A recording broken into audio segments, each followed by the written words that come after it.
Hello दोस्तों, कैसे हो आप सभी। आज मैं आपके लिए कहानी लेकर आई हूँ। दादी अम्मा और एक छोटी बच्ची। विनोद कुमार और मेरे पापा सुभाष जी काफ़ी अच्छे मित्र थे। हम पड़ोस में रहते थे। हमारी एक कॉस्मेटिक की दुकान थी और विनोद जी एक समाज सेवा संस्था के साथ जुड़े हुए थे। हमारे परिवार में दादा दादी, मम्मी पापा, मैं सीवी जो 12 साल की हूँ, मेरा छोटा भाई अंजुमन और विनोद जी के परिवार में उनकी छोटी बेटी खुशबू जो मेरी कक्षा में पढ़ती है, और उसका भी एक छोटा भाई और उनकी पत्नी, और खुशबू की दादी वसुधा जी जो कई महीने से तीरथ पर गई हुई थी। हमारे एक दूसरे घर पर काफ़ी आना जाना था। खुशबू और मैं बेस्ट फ्रेंड थी। कभी वह हमारे घर खेलने आ जाती, कभी मैं उनके घर खेलने चली जाती थी। कभी चॉकलेट, कभी आइसक्रीम खिलाते। एक दिन मेरी दादी पापा से बोली, अरे विनोद, जरा पूछना उसकी मम्मी तीरथ से कब आएगी। तो पापा कहने लगे, ठीक है। शाम को जब खुशबू हमारे घर खेलने आई तो मैंने कहा, खुशबू, मेरी दादी को तुम्हारी दादी की बहुत याद आ रही है। अब की बार फोन आए तो जल्दी बुला लेना। तो वह कहती है, चल ऊपर छत पर खेलने चलते हैं। पर क्यों, चल तो सही। मुझे छत पर ले जाकर कहते, सीवी तुम किसी से कहना मत। मैंने मम्मी पापा को कहते सुना था कि माँ को वहाँ जहाँ बूढ़े बूढ़े रहते हैं, ओल्ड एज होम, वहाँ छोड़ आएंगे, खर्चा दे देंगे, माँ को कोई परेशानी नहीं होगी। इतना नाम है समाज में, माँ को समझती नहीं। कितनी बार समझाया है। अपने कमरे में रहा करो, खाना खाते हुए गिरा देती है यार, बड़ी शर्मिंदगी होती है। कोई बैठा हो तो। पर तुम यह बात किसी के सामने कहना मत। मम्मी पापा को पता चल गया तो मुझ पर बहुत गुस्सा होंगे। कई दिन बीत गए, मैं भी भूल गई। एक दिन पापा और दादाजी बैठे थे तो दादी ने फिर पूछा, कब आएगी विनोद की माँ। मैंने पूछा था, कह रहा था माँ का हरिद्वार में दिल लग गया। कितनी बार बुला लिया, हर बार मना कर देती है। बड़ी किस्मत वाली है वसुधा बहन, पूरी उम्र की तपस्या सफल हो गई ऐसा बेटा पाकर।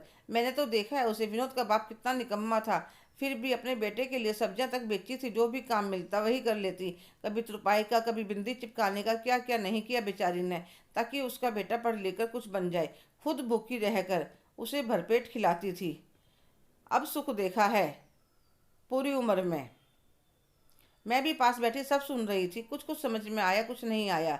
एक दिन खुशबू नया डॉल हाउस लाई थी तो मैं देखने के लिए उसके घर गई। उसके पापा ड्राइंग रूम में बैठे थे और एक आंटी और एक बच्चा भी था। कमरे में वह बातें कर रहे थे तो मैं भी उनके पास बैठ गई।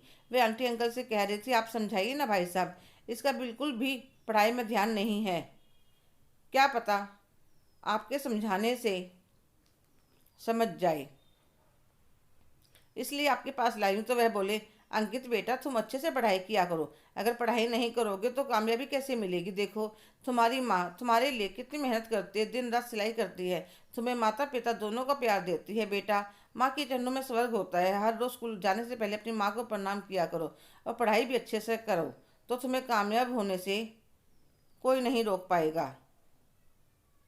तो वह अपनी माँ के गले लग जाता है। माँ, अब आपको कोई शिकायत का मौका नहीं दूंगा। वह दोनों चले जाते हैं। इतने में खुशबू अपना डॉल हाउस लेकर आ जाती है। बहुत प्यारा है, छुट्टी वाले दिन मज़े से खेलेंगे। अब मैं चलती हूँ। मैं दरवाजे तक जाकर वापस आ जाती हूँ। उसके पापा को कहती हूँ, अंकल जी, आपसे एक बात पूछूं। हाँ बेटा, पूछो। क्या सच में माँ के चरणों में स्वर्ग होता है।